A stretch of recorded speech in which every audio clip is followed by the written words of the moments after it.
Certa vez o jovem rico pergunta a Jesus o que ele pode fazer para herdar a vida eterna. E Jesus vai argumentar com ele a respeito dos mandamentos e diz: você tem que guardar todos os mandamentos. E aquele jovem, ele se engrandece porque, na visão dele, ele já guarda todos os mandamentos. Ele diz: Senhor, tudo isso eu tenho feito, tudo isso eu tenho guardado, eu cumpro todos os mandamentos à risca. Então Jesus vai e diz: vende tudo que você tem e dê aos pobres. Jesus não queria que aquele jovem ficasse pobre e passasse a segui-lo e vivesse na pobreza. Jesus queria apontar um problema na vida daquele jovem. O problema era que aquele jovem tinha um senhor que não era verdadeiramente Cristo, mas era o dinheiro. Jesus mostrou para aquele jovem que por mais que ele cumprisse todos os mandamentos, ninguém pode ser salvo simplesmente pelo próprio esforço. É necessário que alguém intervenha na salvação do ser humano e o salve de forma cabal. Aquele jovem fica triste, os discípulos ficam espantados e os discípulos dizem: Senhor, esse homem era rico, então se um rico ele é difícil assim ir para o céu, porque Jesus havia dito que é mais fácil um camelo passar por o fundo de uma agulha do que um rico ir para o céu. Os discípulos ficam escandalizados e dizem: Senhor, se um rico não pode ir para o céu, quem dirá um pobre? Porque eles tinham em mente que as pessoas que tinham muito dinheiro, que tinham uma boa qualidade de vida, que tinham saúde, eram pessoas que tinham o favor de Deus. Por isso que Deus as abençoava. E Jesus responde esse argumento dizendo: aquilo que é impossível para o homem é possível para Deus. Em outras palavras, Jesus disse: nem ricos e nem pobres podem ir para o céu. É impossível, humanamente, essas pessoas conseguirem um local no paraíso por seus próprios méritos e por seus próprios esforços. Mas aquilo que é impossível ao homem, seguramente é possível para Deus. Passou a Semana Santa recentemente, né? Tivemos nesse mês de abril a Semana Santa e eu pude observar que vários grupos religiosos se juntaram para celebrar uma data em comum. Cristãos evangélicos, católicos, talvez testemunhas de Jeová, todos se juntaram para professar um fato: Cristo morreu. Cristo é o Filho de Deus. Cristo ressuscitou no domingo. Essa é uma crença muito importante, mas que vários grupos a professam.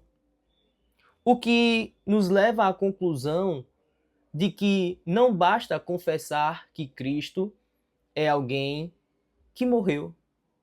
Não basta confessar que Cristo é alguém que de fato existiu. Não basta confessar que Cristo de fato ressuscitou. Estive conversando com um amigo meu a respeito justamente desse assunto e disse: como pode tantas religiões professarem uma coisa tão significativa como essa e ainda assim muitas dessas religiões serem falsas? Aliás, todas são falsas, exceto uma, mas elas professam algo que é de extrema importância e fundamental. Cristo existiu, Cristo morreu pelos nossos pecados e Cristo ressuscitou. E ainda assim, essas pessoas irão para o inferno, mesmo professando algo tão importante. Então não basta crer nessas coisas. Não basta dizer que Jesus é filho de Deus. Não basta dizer que Cristo ressuscitou. Esse amigo meu, ele disse assim: a fé racional, a fé racional é diferente da fé salvífica. Mas em que sentido? Eu fiquei pensando comigo mesmo, em que sentido? Ah, porque eles creem só de boca. Eles dizem que Jesus ressuscitou só de boca. Eles creem no fato histórico, mas eles não creem de todo o coração, com a fé salvífica. E eu cheguei à conclusão de que, sim, muitos deles sim, mas muitos não. Muitos, por exemplo, católicos romanos, creem de todo o seu coração de fato que Cristo é o Filho de Deus. Eles acreditam genuinamente nisso. Então não é uma fé simplesmente racional, mas uma fé também emocional. Eles creem realmente que Cristo ressuscitou e que creem piamente e piedosamente que Cristo morreu pelos nossos pecados. Mas por que muitas pessoas não são salvas mesmo professando aquilo que é crucial da Bíblia, da fé. Porque isso não basta. Ainda que seja uma profissão genuína, um confessionário genuíno de que Cristo morreu, padeceu pelos nossos pecados e ressuscitou, tal qual diz o nosso credo apostólico, ainda assim falta algo. E é nesse ponto que eu quero chegar. Existem nuances que são pequenas, mas muito importantes, que talvez seja um sinal de conversão genuína. E quando eu trago essas coisas para serem abordadas aqui, eu não estou tentando ser o melhor dos homens, tentando ser o melhor dos crentes, tentando ser o mais piedoso de todos. Não. Eu estou justamente apresentando um problema que nós precisamos refletir para que a gente possa melhorar. Que nuances são essas? Vocês acreditam em todas essas coisas se vocês são cristãos, independente da sua religião. Mas muitas vezes nós professamos coisas problemáticas.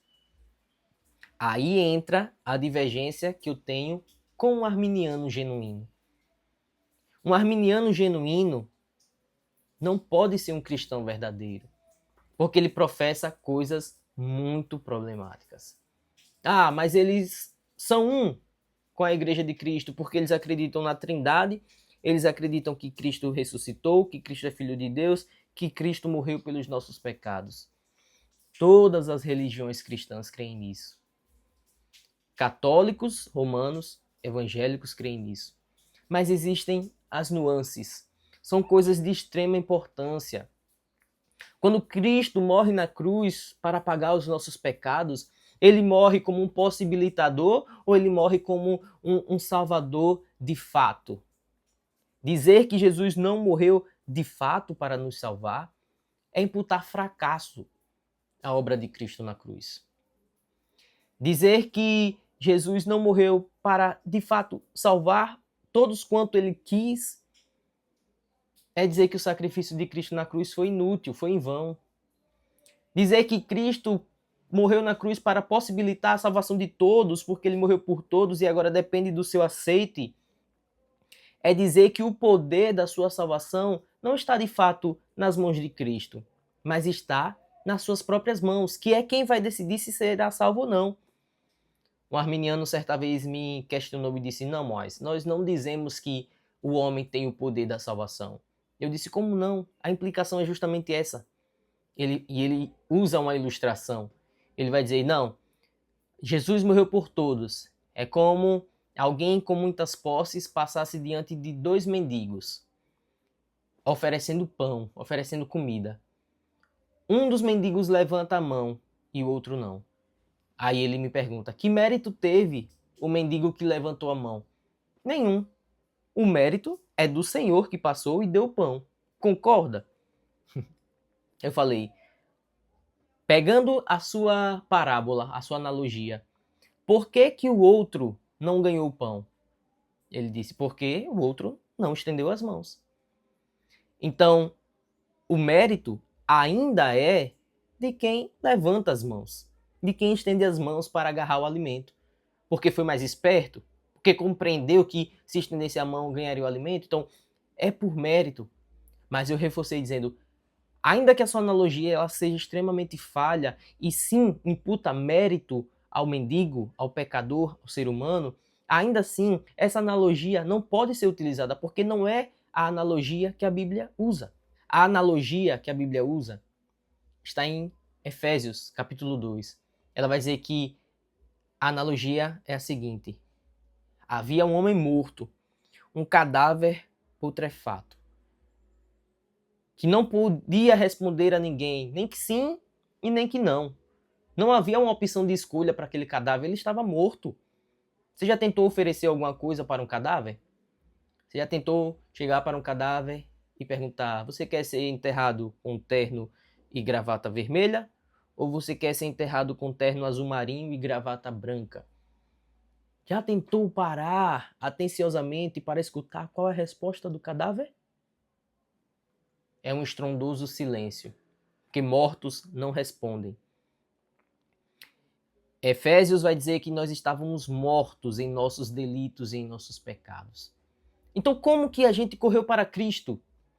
Porque primeiro ele nos ressuscitou. A partir do momento em que Cristo nos ressuscita, nos deixa vivos e nós corremos para Cristo, porque só há vida em Cristo. E se Cristo nos ressuscitasse e nós optássemos por não escolhê-lo? Significaria que, na verdade, Cristo não nos ressuscitou. Quem não escolhe a Cristo continua morto, continua sendo um cadáver. Todos quantos Cristo ressuscita vão para Cristo porque a vida é Cristo. O sopro de vida é Cristo.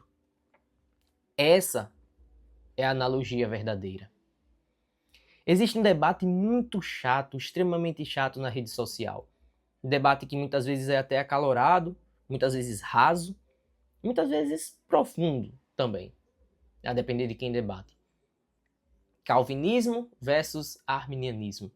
É um debate que muita gente diz assim, está saturando. E está. É chato. É chato porque parecem duas pessoas bobas. As pessoas taxam quem fala muito sobre isso como pessoas bobas, como sectaristas, como pessoas incultas. E é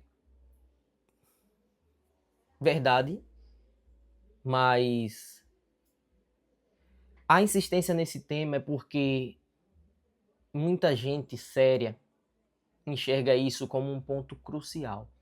Se você não professa essas coisas, é porque você talvez não tenha sido salvo ainda. Porque quando você verbaliza algo tão afrontoso à cruz de Cristo, você blasfema contra o sacrifício de Cristo. É perigoso. Portanto, eu trago esse debate aqui para a mesa, essa reflexão, para dizer que não é só ir na igreja, não é só dizer que Jesus te salvou, não é só dizer que Jesus morreu por você, mas existem confissões que você pode fazer que para você seja algo secundário, mas que ele é o cerne da questão. E que pode ser uma confissão pecaminosa, que pode ser um sinal de que Cristo ainda não te salvou, de que Cristo ainda não te regenerou.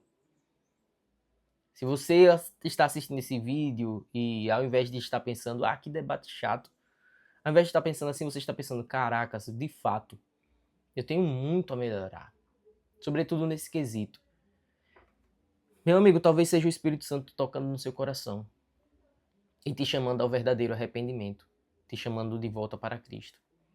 Que Deus abençoe a sua vida. Forte abraço. Até a próxima.